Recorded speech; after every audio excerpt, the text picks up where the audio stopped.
Hey, and welcome to another episode of the Ice Cream for Everyone podcast. This is Willem van der Horst, your host for the show. We have a very exciting show today. We're coming up to the end of the season. I think I mentioned in the last couple of episodes, I'm going to be taking a break over the summer. I'll still be publishing a little bit over the summer, but I'm not sure exactly what kind of format. I'm going to be taking a break and figuring out, preparing slowly for the second season. One thing I'm doing, which for those who've listened, or if you went back to the very first episode of the podcast, you realize listening to the very first episode, it was like almost episode 0, origin episode. I had no music. I had no real idea. I mean, I had some ideas about what I wanted to do for the podcast, but I wasn't even sure it was going to be this kind of interview, conversation-based thing. And it was a panel with my friends Lauren, Adam, and James. And watch out, because like soon it's going to come up to the end of the season, and I have recorded a special season finale where I'm circling back with the same panel of people. And I'm mentioning this not only because, well, it's going to be a great episode coming up. That's next time, not this time, right? It's going to be a great episode coming up, and I'm starting to look for a few people who could join me, who might be interested in joining me and toying with the idea of doing something similar for the next season of the Ice Cream for Everyone podcast. I want to gather a panel of people who have listened to several episodes of the Ice Cream for Everyone podcast and who listen to podcasts in general, ideally. Maybe somebody who's more into the gaming side of things, maybe another person who's more into the marketing side of things, or branding/strategy, design, and somebody who listens to just loads of podcasts, basically. That's my initial idea. It could be something else, but I'm mentioning it. If you're listening to this, it would be awesome to hear from you. Don't hesitate. Give me a shout. If you're interested in participating in a recording in an episode with me in a conversation that could be, well, either for like this recording for the second season or something else entirely. If you want to participate in an episode, just give me a shout. You can find all the details to contact me on the Ice Cream for Everyone website. That's at www.icecreamforeveryone.net, everything attached. So you can find all the episodes. You can find my Ice Cream Sunday newsletter. You can find more information about myself. You can send me an email. You can also find Ice Cream for Everyone on Facebook. If you go there or anywhere nearby, it'd be awesome if you can leave it a rating or review on your podcasting app. So that's on the iPhone podcast app or on iTunes or wherever you listen to your podcasts. Give it a rating or review, or give me a shout on Twitter. On Twitter, I'm at HippoWill. That's like a hippo, but Will at the end. At HippoWill. You can follow me on Twitter. You can like my page on Facebook, etc., etc. But on to today's episode, another panel for today. And I'm really grateful. This is awesome because as I explained during the episode, I have my friends from France join me for this episode. And this is going to be really interesting for people in the role-playing game scene in particular. So I participate in a French podcast called Les Voix d'Altaride that I've mentioned a few times, and Julien joined me in a couple of other episodes as well. And this is a panel interviewing, have a conversation with the voices from Altaride, or some of the voices from Altaride, the ones who could join me for this, Julien, Xavier, and Sandra. And it was so much fun, and like really grateful for them, and like thanking them so much because they are all French. They have a great level of English, but, it's not their first language. So I think it's awesome. So we had conversations about, who they are, how Julien started his podcast and how we contribute to his podcast, conversations we have on a regular basis. We talked about role-playing games from a French perspective. We talked about French role-playing games. So I think that's going to be particularly interesting to people who are English-speaking who might not know about a lot of French-speaking games. And we talked about is there a French touch in terms of tabletop role-playing games. And it was a lot of fun. It was a really great conversation. So I hope you have as much fun listening as I have had recording it. I have to say, by the way, actually talking about the recording, that was a bad recording day. I have to apologize in advance. Altogether, I think it's okay, as usual. And it's so annoying because I'm apologizing for this kind of stuff very often. But it was a bad recording day. My Skype wasn't working properly. We had to switch over platforms. We moved from Skype to Hangouts. We tried Blab, which wasn't working for some reason either. So Julien ended up recording us. Xavier's mic just fades off from time to time. There's weird thumps occasionally. I've edited and cleaned most of it. So altogether it's, very well. I think it works. But if there's things that are a little bit annoying from a sound perspective, I really apologize. And I just bought some brand new material for the next season of the podcast. And I'm also super excited. By the way, I forgot about that. I'm going to the States very soon, and I'll be attending the Podcast Movement Conference in Chicago. So if ever you're listening to this and you're a gamer, gaming podcaster, or of any kind, and you'll be in Chicago, or even just listening to this podcast wherever you are, if you're going to be in Chicago for the Podcast Movement Conference, very exciting. Kevin Smith is opening it. Alice Bloomberg is going to be the closing keynote. A bunch of other podcasts are going to be there. Tanya DePass, that I interviewed for the podcast, and her podcast, Fresh Out of Tokens, are going to be around there. Caitlin Preston, Mitra Kowali from The Heart are doing some sessions that I'll be very excited. I hope to say hi to them as one of my favorite podcasts. Check out The Heart. It's not a gaming podcast at all, by the way. But it's a great podcast. It's really, really beautiful audio storytelling about intimacy, love, relationships, sex.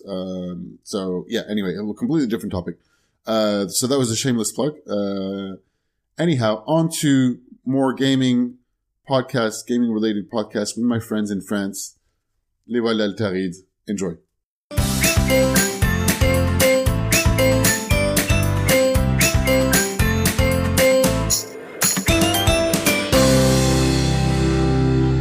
Welcome to another episode of the Ice Cream for Everyone podcast, and this is a collaboration with my friends in, Paris and different various parts of France in, Nantes, actually, in the case of Xavier. Yes.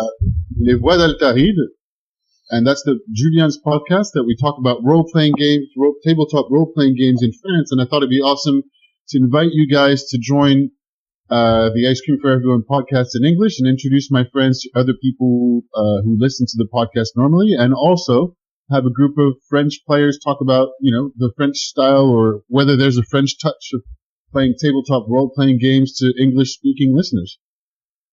I don't know if there's a French touch, but we will try to at least talk in comprehensible English to your audience. Yes. So we have Julien. Julien's just spoken. And then we also have Sandra. Hi. And we also have Xavier. Hello. Guys, you want to do a round of the table? Introduce yourself, tell us a little bit about, who you are, what you do for a living, and maybe how you got into tabletop gaming. That would be long, but that's okay. We do have a whole hour conversation. Okay. That's the whole idea. Okay. So my name is Julien. I'm from Paris, actually, and I'm living here. I'm a teacher, a chemistry teacher, to be exact. And I've discovered RPGs, tabletop RPGs, maybe when I was 8 years old, at school, actually. As I've already said in French, the first time I played, in a tabletop RPG, I didn't understand very well what was going on, but I kept an impression of awesomeness that never left me after that. I waited for a few years before I played again. Even tried to enlist my family, father, mother, and brothers. It never worked really well, but after that I met some friends, and I'm playing since maybe I think I'm playing for 25 years or something. Yeah. I think this is Xavier. We can hear you breathing a little bit in your mic. Oh, sorry. That's okay. You want to go next, or Sandra? Ladies first, whichever. Ladies first, as usual. Oh, that's so nice of you. As usual. So my name is Sandra. I live in Paris. I'm working in the telecom mobile network, more precisely. Mm-hmm. And I'm playing role-playing games since I was 8 years old. Mm. I was a little girl. I was on the table, and I see the light, and never did. I love so much when rolling the dice and socializing with people. Mm. And I relate to Xavier speaking. We all know Xavier has never anything to say. Never. That's a private joke within the Voix d'Altaride podcast. I'm always saying, I don't have a clue about tonight, I'm not really sure. And I'm one of the podcasters. You can't shut up. Yeah. Always speaking. So I've been playing role-playing games for more than 30 years. Yeah. It helped me not do brilliant studies, but I learned English. I learned many silly things, and I couldn't really quit playing. I have to say also that I met many wonderful people like Willem, Julien, Sandra, and I'm really happy to speak to you tonight. Even if talking to you guys in English feels a little bit unusual. Yeah, but it's part of the fun. I'm really glad that you guys are participating and jumping in. Sorry? Probably. Well, I haven't finished with them yet. I'm sorry. A big D&D player, and I've been brought in the Indies maybe 5 or 6 years ago when I went to work in Paris, and where I met Julien and Sandra. Yeah. We'll come back to explaining the difference between like Dungeons and Dragons and indie games. But we'll come back to that. I just wanted to talk about the fact, so the podcast that we participate in, Julien's podcast, is Les Voix d'Altaride, and so the Voices of Altaride. So I just wanted to start with my setting on, who or what is Altaride, and who are the voices, and why does he need so many of them? All right. Altaride is actually a gaming world that was created by Benoît, who's not here tonight. He couldn't be here because of the rain and the train and the problems in France right now. Strikes and so on. That's a bit cliche. But the problems in question, I think we're talking about are there's some flooding, right? They're like heavy rains and flooding. There are trees that have collapsed on the train tracks and so on. Yeah. So Benoît created a while ago a gaming world, a fantasy world that was called Altaride. And the first time we spoke about Altaride was when we decided to publish a monthly webzine that was called Chronique d'Altaride, the Altaride's Chronicle. Okay. And then the website was still running when I decided to take everything on the podcast. So I thought about making a podcast for a few months and a few years, I think, and the opportunity presented itself. So I launched the podcast with Xavier, Sandra, Benoît. Then Willem, you came at the rescue to help us. The rescue. No, not exactly at the rescue, but you came to participate very often. No, absolutely, and it was a pleasure. I mean, you were quite, I think, instrumental in me starting my own podcast as well, because just when I moved from Singapore to France, and I was kind of thinking of doing a show or something, and I had done some video tests with a friend in Singapore, and you were thinking and working on preparing for this podcast, where we caught up and we hadn't seen each other in a very long time.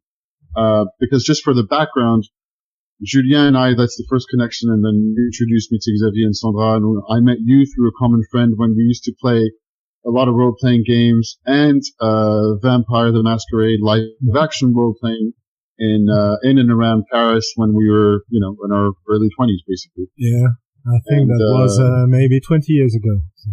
Yeah. We're not getting younger. Yes, long time ago. And so, so you were at that time, and that's what introduced me to this idea of kind of discussing the mechanics of role-playing games and how we're just examining and talking about the theory of role-playing games and the theory of game design altogether. Yeah. We talk. We should usually select a topic for each episode, and in each episode we talk about game theory, games in general, and everything around the tabletop hobby. Mm-hmm. And so you were already listening to quite a few tabletop podcasts, or how did you get into listening to gaming podcasts or podcasts altogether? A while ago, I was playing very, very frequently World of Warcraft, and I started while playing listening to podcasts about this game.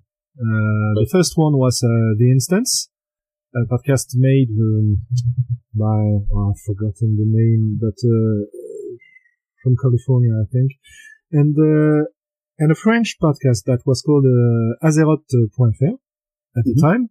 And then when I listened to every episode there was of these shows, I thought it's quite silly. I'm really into role-playing games, and I don't listen to any podcast about role-playing games. So I went on the hunt for good RPG podcasts, and I found some. So ever since, I've been listening to many podcasts. To name a few, the Happy Jacks RPG podcast, or Misdirected Math podcast.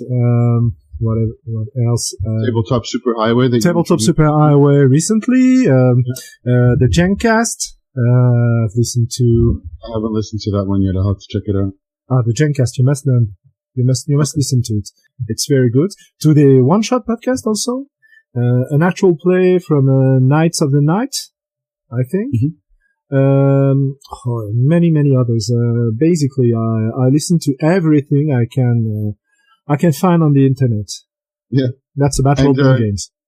Xavier and Sandra, did you also listen to a few podcasts before joining this one, or not so much?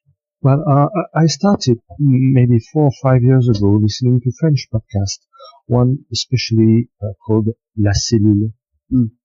And then 1 or 2 months ago in April, I came back to Nantes. Now I have a long trip to go to work, like an hour and a half, so I'm very in listening to podcasts, the same one Julien talked about just a few minutes ago. Yeah. But before that, I only I was only listening to French ones. My discovery of the American ones are quite new, maybe 2 or 3 months at most.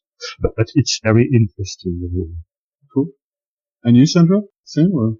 Yeah, almost same here. I was listening to La Cellule.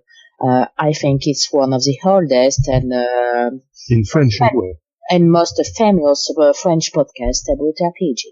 And I was listening to one or two other, and I believe no more than 2 or 3, maybe 5 American podcasts essentially. But when Julien asked me to participate in sorry. Bless you. You okay? Thanks. Asked me to participate in the Altaride podcast. I begin to listen to about every podcast I can find. Yeah. I have hours on the road, so I totally listen to podcasts. Yeah. What Sandra is not telling us now is that when she was young at school, she actually did a radio show. Oh, really? Oh, yeah. When I was in primary school, about between 7 and 10 years old, I was a journalist, a child journalist. Yeah. It was on national radio. Okay. And it's a radio was still exists in France. It's called Radio Cartable, and was on the national radio was called Radio Libertaire. And every Thursday it was Shield Day, where all children from French primary in Paris, and we were doing I don't know how to say that, but interview. So you record in the primary school? Yeah. News coverage, okay. But for example, Salon du Livre, a very famous book show. We were interviewing a famous young author. Okay, cool. Young writer. And you did that every week? Yes. And we did that. We were about 15 young people in the radio. And of course we have a teacher of supervision. But we were people left us pretty free. If we wanted to cover a subject, we can't. Yeah. Well, do you remember a favorite subject topic that you covered while you were doing radio as a child? We did, I did an interview of Hugo Frey, a French singer. Okay. And an interview of Altaride, another French singer for young. Yeah, very famous French singer for young people. Sings a lot of kids songs, yeah. Yeah. So, and I'll add all the links in the show. Another two auteur jeunesse français. Cool. It was very, very cool. We did, if I remember, some École des fans auteur. Okay, which was, so the École des fans, just for context, is a TV show. So it's a talent contest. Does that still exist, by the way? We watched that when we were kids. It was a Sunday afternoon where kids would come on and sing songs for their parents. That's pretty much it, right? It was on for so many years. Maybe very long 30 or 40 years in a row. But it's not anymore on live. Yeah. I'll add links to the show notes, and if you want to check it out, I'll probably find some old YouTube videos of the French singing talent contest for kids. Yeah, they were singing. They were singing for an audience, but they were also singing for a famous singer who was there at the show, and they were singing his song or her songs. Oh, right. Every week was a different guest, and right. Got it. Okay, cool. All right, great. Thank you for that. Was a really very, very cool intro. Let's see what else I was talking about. I thought it would be a good opportunity. Actually, this is the question I had in mind. I lost my train of thought. Sorry, guys. But as we were talking about the kind of podcasts we listen to, and the fact that we have this show, that Julien has this show that we joined, where we're talking about the game mechanics and philosophy behind gaming and things like that. And when I talked about it with some other people, and even people who play role-playing games, it's not something that is interesting to everyone. There's a lot of people that kind of just go, I'm not really interested in talking about the why, where, or where the games are coming from. I just play with my friends and that's it. So why do you think that is, that we're a group of people, or what does it take to have that kind of interest to discuss, I don't know, the behind the scenes of how a game is made or played, or what happens in the rules, or without being pretentious, of course, but I think it's kind of interesting that it's interesting to some people, but not everyone. Yeah, I think that actually it takes a kind of passion for the game. When you play every week for so many years, maybe twice or 3 times a week, sometimes you have a few games that aren't so great. So you try to understand why these games fail. And that's one of the reasons we try to understand how games work. And the other reason for me is that I've always wanted to write games.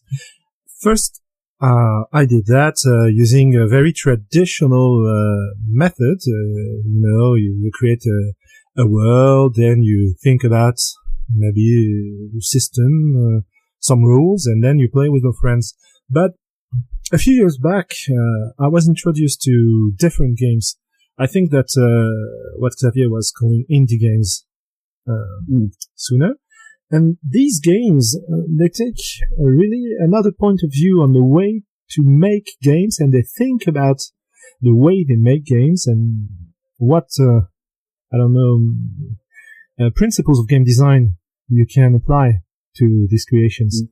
And I must say that, as I said, I'm a teacher, a chemistry teacher with a university background.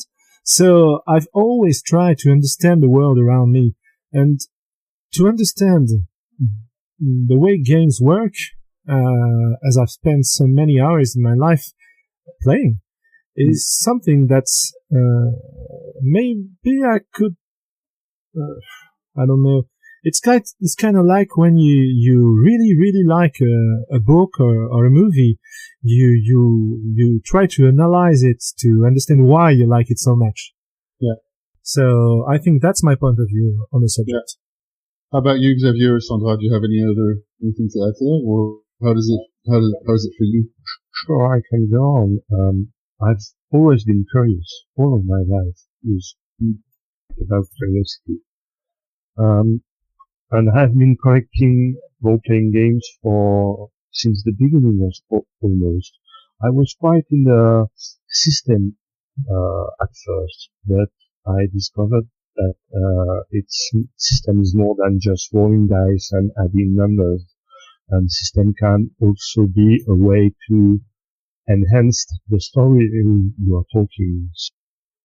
What I was told by these indie games and the Forge in general.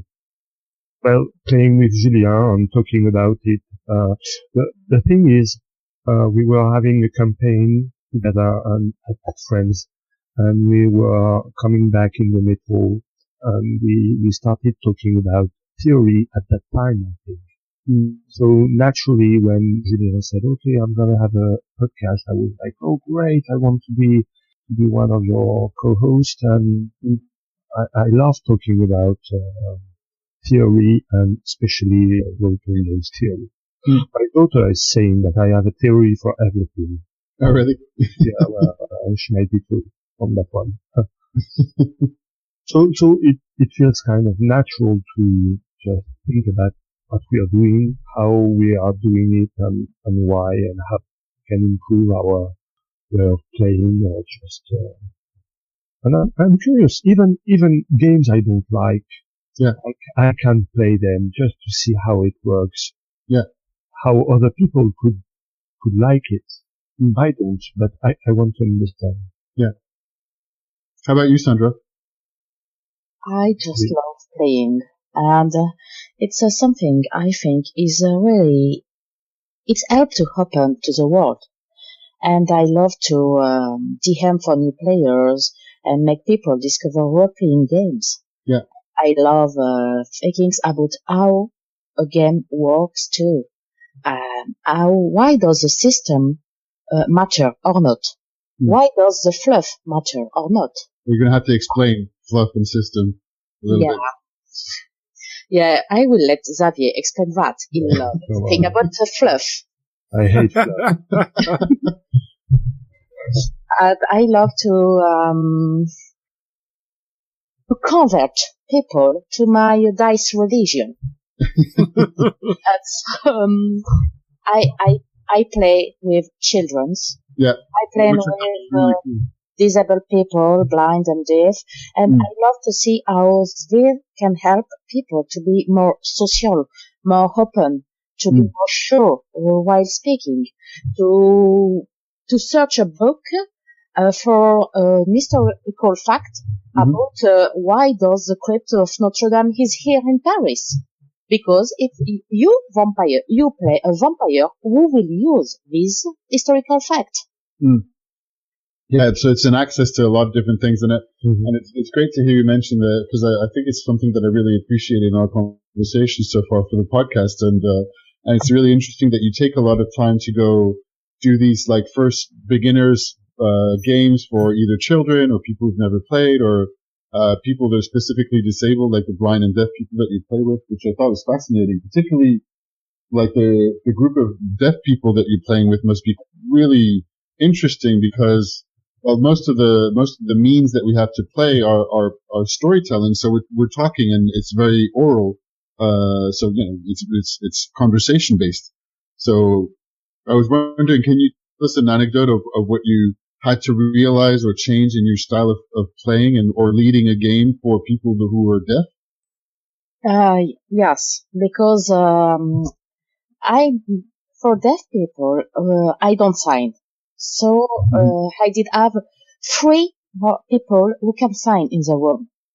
Because if the player wanted to speak together and I need to describe a fact, I need someone who can sign, who can translate to me after. Right. And we need to know that most of role-playing games, vocabulary doesn't exist in sign language. Okay. You can't say dragon, but you can't say gelatinous cube. You can't say tarwask. You can't say I don't know. Half the monsters that are in Dungeons and Dragons, half the monsters of Dungeons and Dragons don't have are not ISL friendly. So Right. I did choose to play a contemporary RPG. And it was more easy, but even like that, description, for example, I love to describe a room to show to my player where they are. I did wrote a description way before and send it to the translators. Right. And it's saying when I asked them to, because if I did speak and the translate On on the her spot? Yeah. on the spot, it was way too difficult for them. Yeah. It's totally a new way from DMing, and I think it's really, really interesting. It forced me to break my limits, to see where I can go with my style of DMing. Mm-hmm. Fantastic. You'll have understand that Sandra is our real hero on the podcast. The real star. Absolutely. Yes, sure. Xavier, can you explain to us, so tell us a little bit just quickly, and for the people who listen who might not know too much about role-playing games, system versus fluff. What do we mean? What is it? Okay. You love talking about the fluff. I know you love the fluff.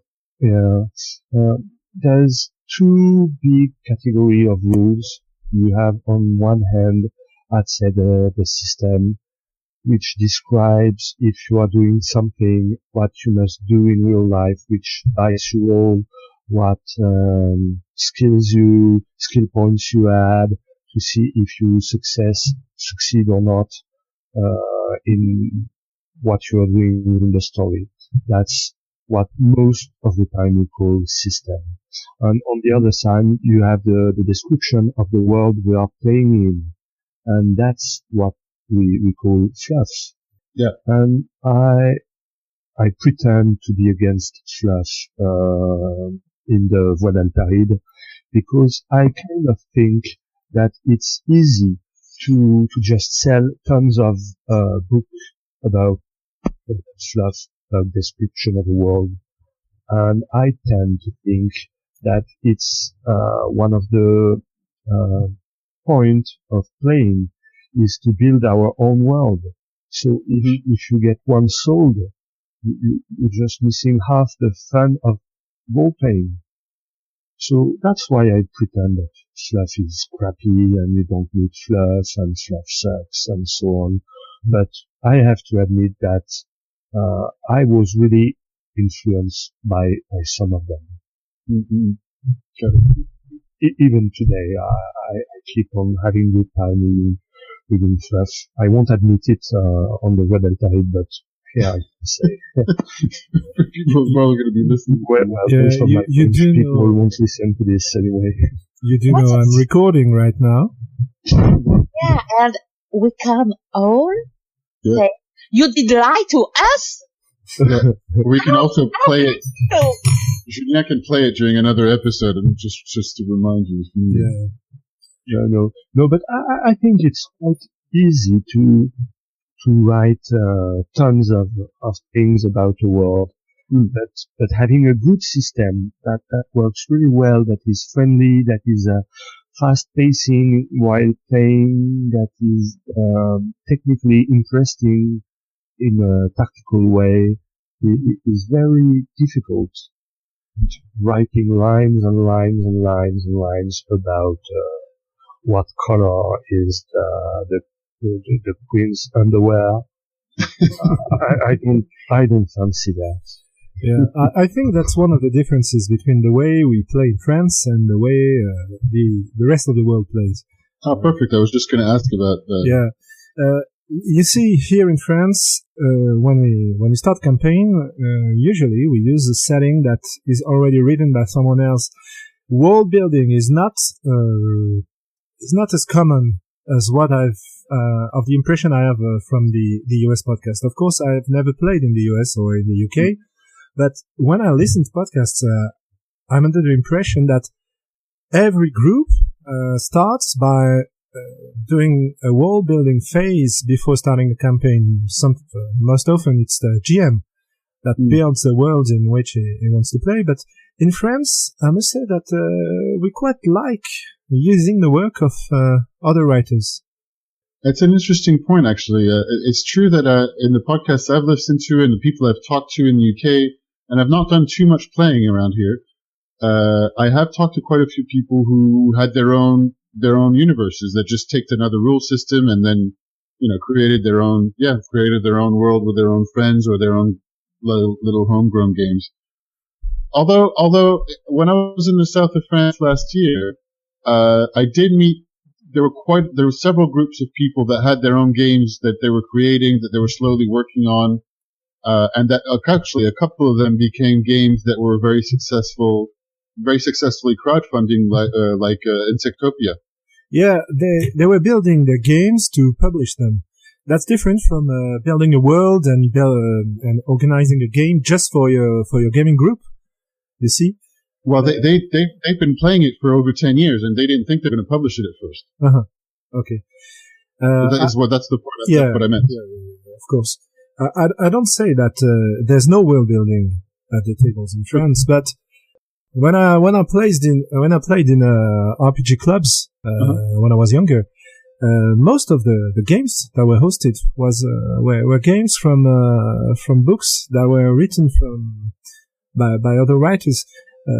When we played Vampire the Masquerade, for example, usually we picked up a city book to play in and use the NPCs, all the story that's inside the book. Yeah. And we also had a few of these books that were written by French people, for French people. Yeah. In French, actually. I think that's a really interesting point, and we could just open it. Everything that we're talking about, if there's any other, gaming podcasts out there that listen to this or that, want to talk about it and have a bit of an international conversation on, I guess, gaming culture. Yeah. I think it's interesting. Like, what else do you guys think is, particular to the French gaming culture? And we might say different, but we don't know if it's different or not. But let's say what you think are important elements of French gaming culture or French tabletop role-playing game culture. In the 90s, we always had something, the players said. That was that the system didn't matter at all. You could play without rules, almost without rules. That, the role-playing aspect was important. The intrigue was important. I don't know if that's French or not, but when I listen to the other podcast, the system is always very present. So, I don't know. What do you think about it? Xavier just went on mute. Yeah. Well, yes. Well, that's me. I was very frustrated by French creation, RPG creation during the 90s, because they were really focusing on fluff and story and not the system. And I have always loved the system. System is my thing. And I had very nice worlds with crappy system. And it was really frustrating to me. But I'm sure if it's the French touch. I don't know. But maybe that obtuse, pompous French saying he will told fantastic. Well, I think it's quite true. We talk a lot. We think we are so smart, and sometimes we miss the point. Yeah, we used to say, my taste anyway. Mm-hmm. We used to say that some of these authors, RPG authors, should have written a book, rather than a game. Right. So actually, the game book is too much about like trying to be a novel and not enough about the game system to be played by other people. That's it. But it used to be true. It's really not that way anymore. So do you have an example of a French game? Because we can talk about a few French games that people who are English speaking might not know about. So and we can name and shame. What will be an example of a 90s French game that is more of the type that you were thinking of, that's kind of very story but not really much meat on the bones, I guess. Let's say Guild. I don't agree with you. All right, good, interesting. So let's describe what Guild is. And A Guild is a game about the exploration of a new continent that has emerged in the sea far away from what stands for Europe. And that's a continent filled with magic. And you play explorers who go to this continent to try to understand and to exploit the magic there. Yeah. So what's your point of view, Xavier? Why do you think the system is crappy? You roll 2 dice and it never works, and it's so. Because I had the game and I really enjoyed it. I think I only played it once. So I don't really have much of an opinion at the time about the system itself. Actually, I really enjoy the fluff. It's very interesting. The different races you can play are really nice, and I'm just out of the game every time I roll dice because I find it so crappy. And I'm like, okay, I need the system to tell me what I can do or what I can't. But do you think this was a game that you didn't like the system, or it didn't have any substance to the game? Oh, that's a system matter to me. Okay. The game, I'm interested in the game. Really, I have it on my collection, but I just can't play Guild with the Guild system. I can't. Okay. So what's your point of view, Julien? I think the system may not be the best, but I don't think Guild is at the level some other games are. You see, the system is quite simple. It's not maybe it's not very good, but there is a system. And because from what I remember, it didn't feel like you can criticize the system itself, but I didn't remember it as only fluff. Or a lot of fluff, actually. There was some description, but... And I don't remember it as broken, as Xavier said, but maybe I didn't play it enough. That's possible. Because I've only played maybe 2 or 3 games of Guild. Exactly, I understand. Sandra, did you play that game at the time? I did play other game, but when I was young, in the 19, I was more into Dungeon and Dragon. Okay. Yes. I was thinking about other games. Maybe I don't know if you know this game, that Scales. Do you know Scales? Scales. Heard of, but never played. Okay. Yeah, I've never played it. I really wanted to play it though. Can you describe it for people?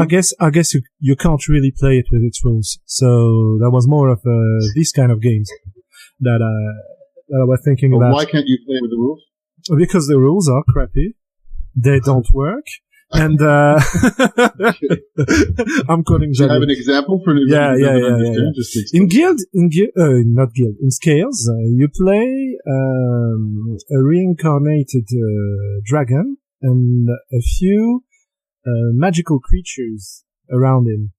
So in the world, the dragon creates some kind of magical field around him, and he starts as a human with a few powers. And his entourage is slowly beginning to transform into their true forms, and their true forms are magical creatures. Okay. The main problem of the game for me was that the dragon was very, very powerful at start, and his followers were very weak. So you had a real unbalance in the gaming group, and the game didn't give you anything to play with that imbalance. It's not always important to have all the players play a character of the same power. Mm-hmm. But in this game, it didn't work.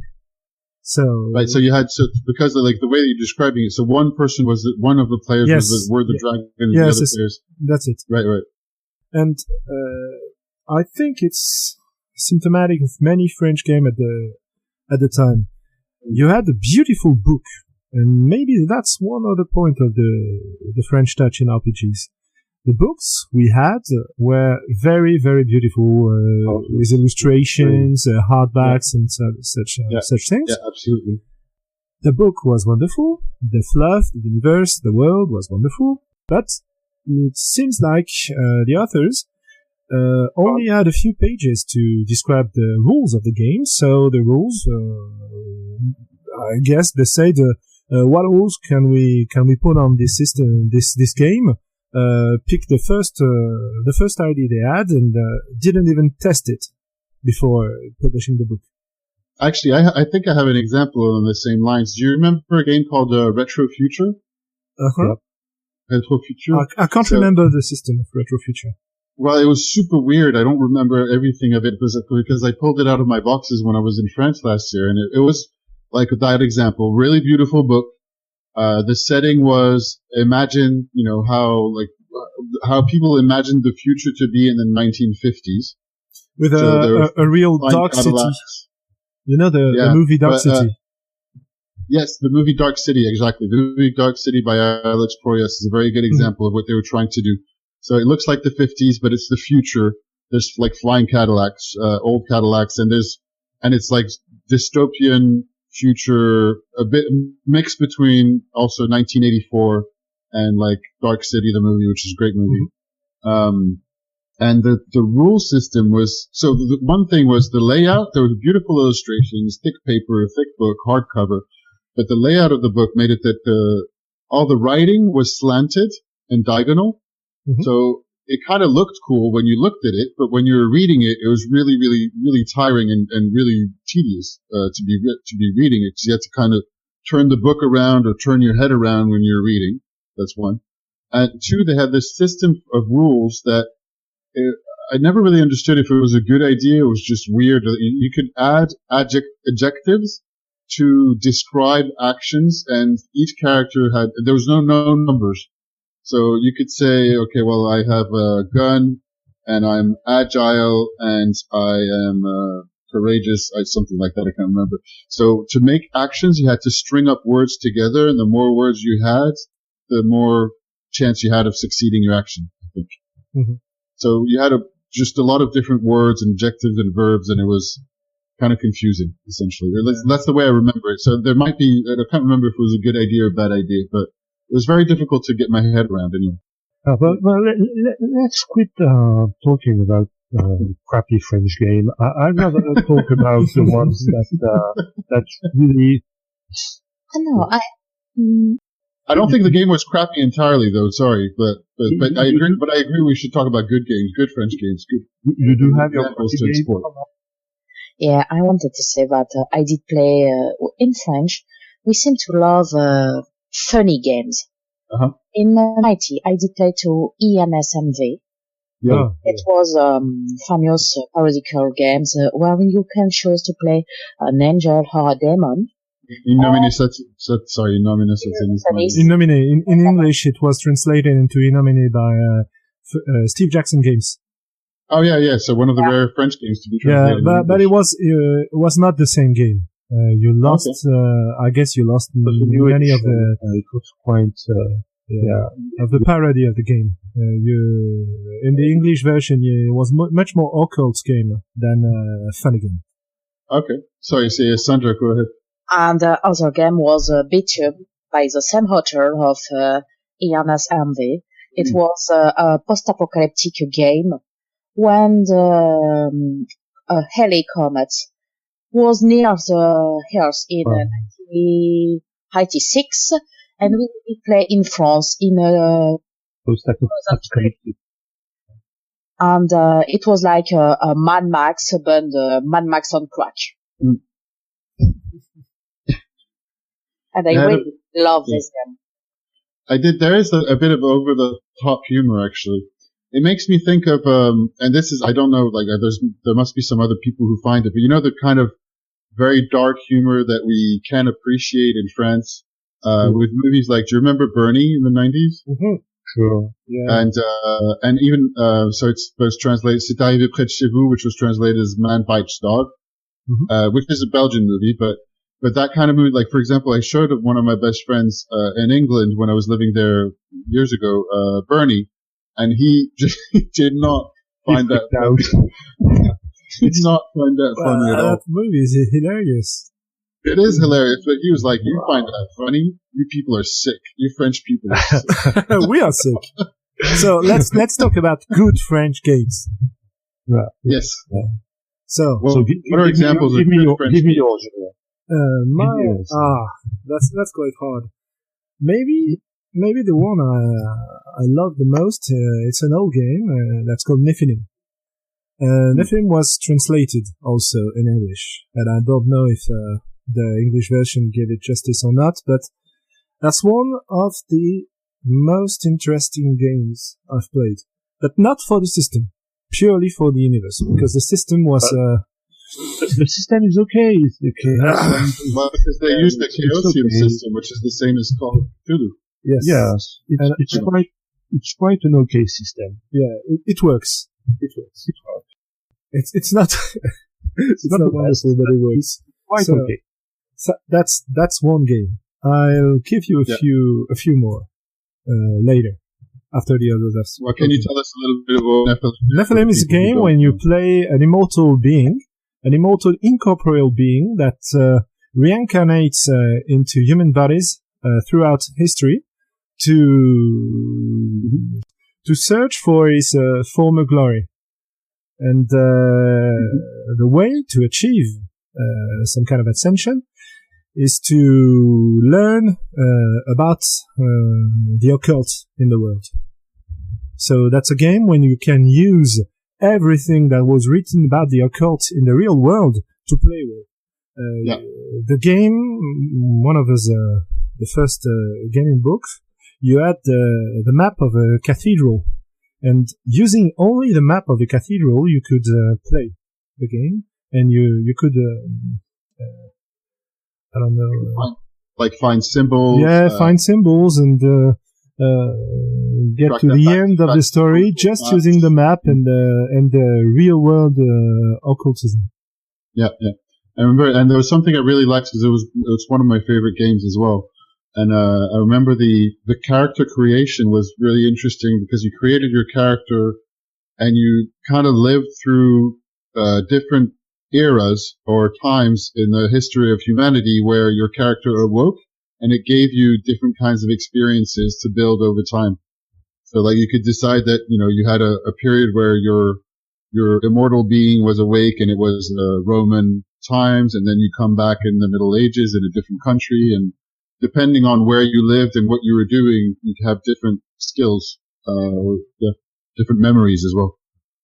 So, let's hear about the games from Xavier and Sandra. Sure. I go first. And, one game I'm really fond of is Miles Christie. Mm-hmm. It's quite an old game. It's a game from the 90s. And you play Templars in the realm of Jerusalem during the Crusades. Okay. It sounds like an historical game and could be, but most of all, it's a moral game because you have so many rules to follow. You can't quit the suit. You can't draw your weapon whenever you feel like. You have to watch for Christians and not harm them. You have to be true to your vows. You have to obey. And it's really tricky because at the end of each game session, you have to confess your sins. And you are always struggling with everything you should do and you can't because you have this woe, and if you do that, break this. It's very, very... We're losing you, Xavier. Yeah, I don't know why you just go randomly on mute. Is it your mic or? Oh, sorry, no. No, sorry. So, can you just... when did you lose me? You're explaining so at the end you have to confess what you did session. Okay. And everything you do is potentially against your rules. So you are always struggling between doing what should be done and doing what you have to do because of the unmute again. Okay. Yeah, you're mute again. Okay, let's go to Sandra. Sorry, Xavier. Wow, Désolé. I'm into a more recent game. Okay. But I will begin by a really old game called Voices of Dragon. Yes. It's a game. The beginning is the world is dreamed by dragon. The dream is omnipresent. And it's really hard to distinguish a dream from reality. And each dragon dream about a figures. But every dragon dream about the world in common. And when the figures played by the characters die, the dragons wake up. And it's really a nice game. It's an American game. Yeah, I've never played it. I've always wanted to play. It's when I learned about role-playing games, the Rêve de Dragon already had a mystique around it and a huge reputation for both being very difficult to play, and that at least the rumors from people I knew at the time I was quite young, so it was always said and kind of whispered that this is the best game ever, but you need to be really experienced to play it and find somebody really experienced to play it correctly and that kind of stuff. Because it's a role-playing inside a role-playing game. It's a metaphor about the role-playing game. You incarnate a dragon. So it's the first level of role-playing. But the dragons incarnate another figures which every dragon around the table dream about the same world. The pure, I don't know how to say about mise en abîme. Yeah. I think that's actually used in English. Yeah.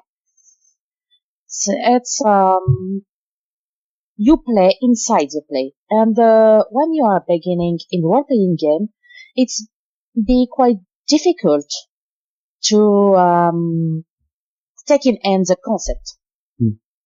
But it's a really nice game. Cool. And I did love to play co-ops too. It's, again, a funny game when you play cops, or maybe we call that loser cops. And I did like to play Pavillon Noir. Yeah, pirates. Yeah, pirates. And Dark Earth, and another post-apocalyptic world. And more recently, I did like the world of Esterain, who was translated in English and did have a crappy system also. Also a crappy system. I've never played it. A crappy system, but a nice fluff. Yeah, that's about it. If you want to know. And even with a crappy system, if I don't say anything wrong, it did win an Emmy Award in this translation. Yeah, it did win an Emmy, and it was translated, and so people could find Shadows of Esterain. And they've been promoting. I was at Dragon Meet last year, and the game designer and his agent were there. I didn't get to meet them actually, but that's you know them, right? That's really the archetypal role-playing game from the 90s. Beautiful books, beautiful illustrations, a world that's quite interesting, but the rules just don't follow on the game. Right. Well, that's my opinion. Maybe I'm wrong, but that's my opinion. I did a campaign of Shadow of Esterain. I did love the illustration and the fluff, but unfortunately, when you did pass 5 or 6 sessions, you see that the system doesn't work. It doesn't work with you. It works against you, even if you're the DM. Really? Okay. Okay. So to quote a game about the other side of the spectrum, more of an indie game, I would quote the work of Thomas Munier, who's an author that we talk about very often on the Altaride podcast. Yeah. And maybe one of his last games that's called Dragonfly Motel, that was made for the Game Chef of last year. And that's a game when you abandon almost entirely logic to play in a kind of a David Lynch movie. Oh, cool. using music, using a few set of rules that are really, really immersive play. That allows really immersive play. And you can play with it in a way that we call mindfuck. That is, you really don't, you shouldn't expect logic or coherency or anything like that in the game. It's really, really a good experience. Okay, I'll have to check it out. I've not played. And actually, a Game Chef is just coming up, right? Which is a game design competition. Yeah, absolutely. It begins on, I guess, it's Friday. Yeah. So I think by the time this is published, I'm not sure. I think it's going to be published a little bit later, but I'll put the links if the competition is still up. The competition lasts for 9 days, so. Oh, so it's only 9 days. I think this will be published by then. But you're going to be participating again, Julien, right? Mm-hmm. Yeah, I'm going to be participating. I'm going to look at the rules. Is the brief already out? No. It will be out only when the contest begins. You probably can find the brief from previous years. Unmute again? I don't really know what's going on with your mic, Xavier. Sorry. Oh, okay. Well, I'll listen then. Okay. No, you can talk, but maybe it's not properly plugged into the printer. Well, I did nothing more, nothing less. It's just Again. Last question, and then we'll move on to the conclusion. But what do you, if anything, what do you think? If there is a French style or your style of playing games, what do you think can be beneficial for the English style or American style of playing games or foreign style of playing games, role-playing games, of course, or vice versa? What do you think the French people can learn more of from the English-speaking and vice versa? I guess the ideas about role-playing from the English-speaking world are already there. We read English books. We read them, we listen to them. Yeah. So I don't know if we still have to learn, because we already have learned about what's happening on the other side of the sea. Okay, so maybe there's something the other way around then. The other way around, I really don't know. I haven't played with UK gamers or US gamers or actually gamers from any other parts of the world, so I really can't say what we can bring to the table.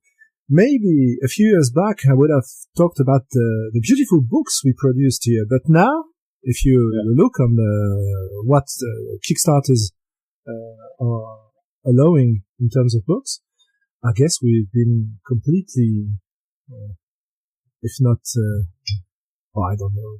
Not bested, or at least there's some beautiful books coming bested, out of... or maybe not bested, but at least equaled. At least. Yeah, sure. Any other ideas for you, Sandra or Xavier? Oh, no. I'm listening to actual play, and it sounds really like what we are doing here in France. So I'm not sure there is... yeah, actually, I have an idea. Okay. When I'm listening to many US podcasts, I'm under the impression that the themes that you can play with are maybe a bit more free here in France. We can talk about almost everything without taking much precaution before talking about it. You know, we never use trigger words or such things in France. Maybe it's not good.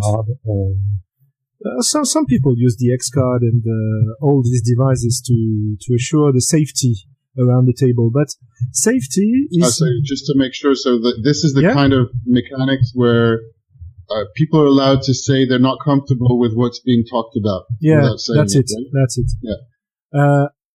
I don't know if we don't use it because we don't need it, or because we don't we aren't enough considerate about the other players around the table, but I guess sometimes the games we play are how to say that, not more adults, but we play unsafe. Yeah, we play much more. Well, there's a lot of sex, drugs, and rock and roll, or horror stuff. There can be. Yeah, take for example the game Sandra was talking about. That is In Nomine. In Innomine, you play in a satirical way demons and angels, and we laugh about it. If you wanna maybe something like Innomine, you can see the movie Dogma. Yeah. I don't know if you remember it. Yeah, that's quite like Dogma. That. So we can laugh about religion. We can laugh about everything, and usually it's never starts problems at the table. So I don't know if it's a good thing or not a good thing, but maybe it's different. That's an interesting point. All right, cool. Anything for you, Sandra?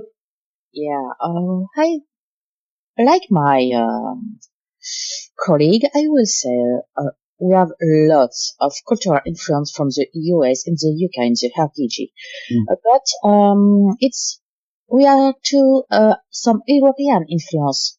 L'Œil Noir, The Dark Eyes, was a very famous RPG in the night. There is a Kickstarter in English. They are translating it. Yes. That's a very classic German game, right? Yeah, it's a German RPG, and you can love it or hate it, but it wasn't constructed like any other US RPG. And since about last years, we did have some Spanish RPG because we now have another role-playing games editor who translate from Spanish. Yeah. It's La Loutre Rolliste. Yeah. And this actually, if we're talking about, I think, are we talking about Anima, for example? Yeah, Anima. I mean, that's an example. I think it's a Spanish game, right? Maybe. But, well, anyway, I can't remember which one, but there's a Spanish game where you're playing. It's not a good game, so. There will be. But I mean, I was just going to say it's been translated in English as well. Yeah. Aqualar is being translated, and we will have Hitos, who will be translated, and Black Sad RPG. Black Sad is also a very famous comics book. French graphic novel that I still haven't read, actually. Oh, you should. It's really awesome. I heard it was really good. It's really, really good and matures. Yeah. Even if it's with anthropomorphical animals. Yeah. And it's like, it's a noir kind of crime stories, right? Right. Yeah, that's it. Cool. Kind of like Humphrey Bogart, Dick Tracy. Yeah, Dick Tracy, Maltese Falcon, that kind of thing. Yes, totally. Yeah. Cool. All right, let's move on to I usually finish with, for anybody who's listening, familiar with the kind of cool down questions and asking about, well, let's do the traditional asking of the ice cream flavors, as in the Ice Cream for Everyone podcast. Sandra, do you have a favorite ice cream flavor? Lemon. Lemon? Cool. Sorbet, right? I don't know. Sorbet or gelato. Okay. Xavier? My favorite flavor is rum raisin. I'm sorry, I don't know the English translation. Rum raisin. Rum raisin, yes. Grapes rum. No, it's literally rum raisin. Oh, cool. How about you, Julien? I don't have one anymore. Okay. Because I can't eat ice cream, so. Oh yeah, that's right. Yeah, you stopped. Right. Yeah, it's full of sugar. So I've stopped eating sugar, so. Yeah. Until I find a way to make ice creams without sugar. Actually, I tried. I have friends who, and I did some with some friends. The paleo, you can look up the paleo ice cream recipes with coconut milk and really, really dark chocolate. Usually it's very low in sugar, so you can have a look if it's appropriate or not. Yeah, I could try. I tried once with raspberries, and that was very good. But actually, it was not really an ice cream. It was more than you mix raspberry with a bit of lemon juice and lemon zest, and that's it. But like, so, granité? Yeah, more like that. Yes. Yeah. All right, let me try this because I tried it earlier and we had a conversation with Julien and Greg Stolze, but just in case, maybe you never know, Xavier and Sandra have an interesting answer, but it might be a flop. All right, so just warning everyone. Sandra or Xavier, do you have any memories of an interesting way in which ice cream was brought in a gaming session, and which could be in the game or outside the game? Oh, yes, I have. Awesome. Yes. Wow. Yeah, totally. I'm impressed. No, I have, it was, in a really, really hot summer. Uh-huh. And I believe the DM was trying to tell him something, like, buy me ice cream, buy me ice cream. And, everyone ever learn about the gelatinous cube, trap. When the brave adventurer walking the room, do you really believe it was a flower? No, it's a gelatinous cube.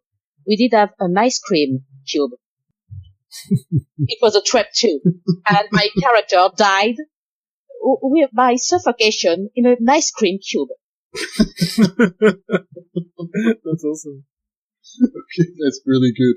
Fantastic. Thank you so much, Sandra. All right. And last question. I usually ask just in crossing references, because sometimes we talk a little bit about marketing because I work in marketing and branding.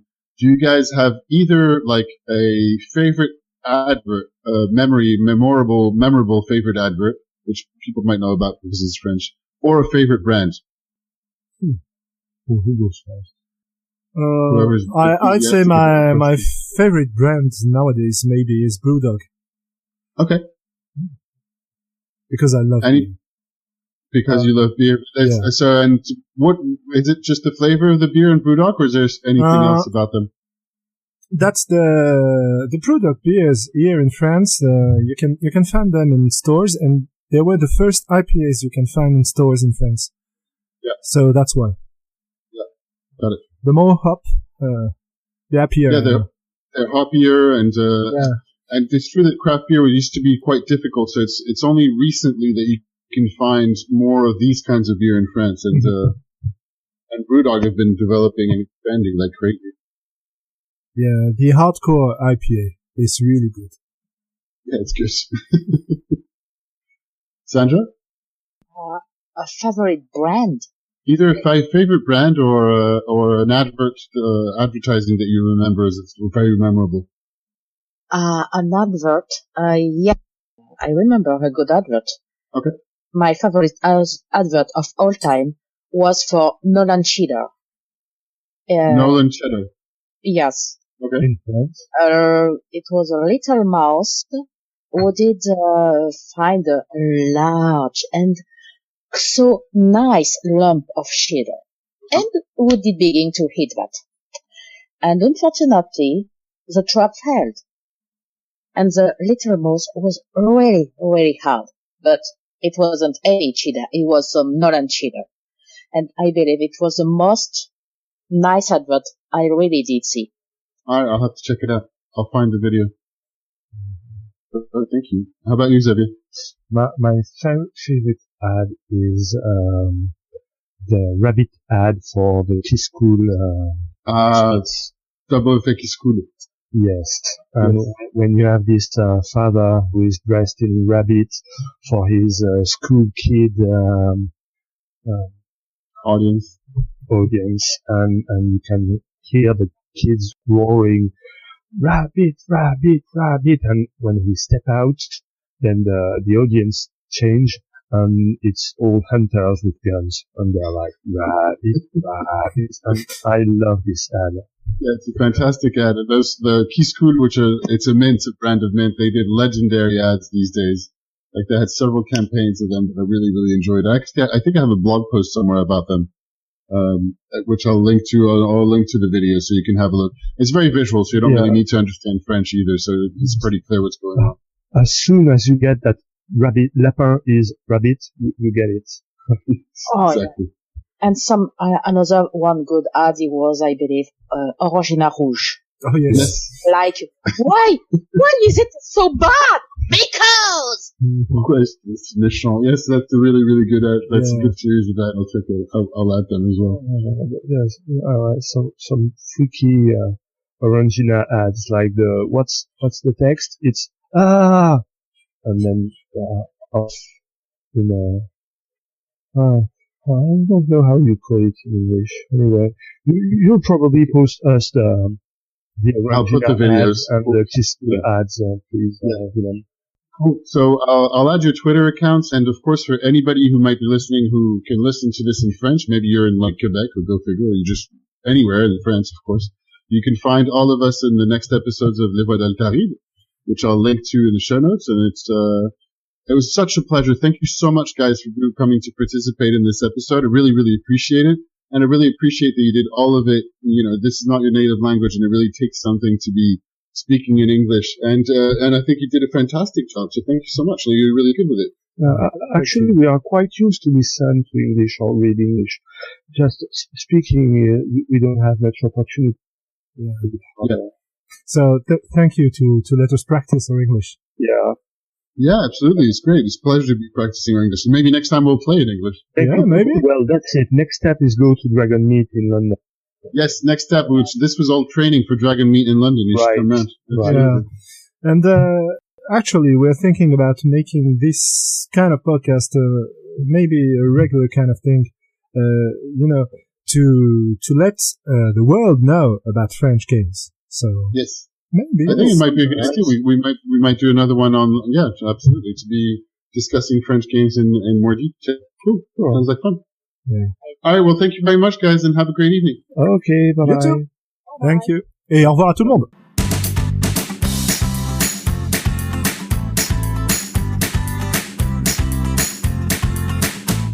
All right, another episode of the Ice Cream for Everyone podcast wrapping up. I hope you enjoyed listening to this and learned a lot more about French speaking and French role-playing games, and my whole crew, well, not my crew, but Julien's crew from the Voices of Altaride that I have a pleasure and honor of contributing to on a regular basis.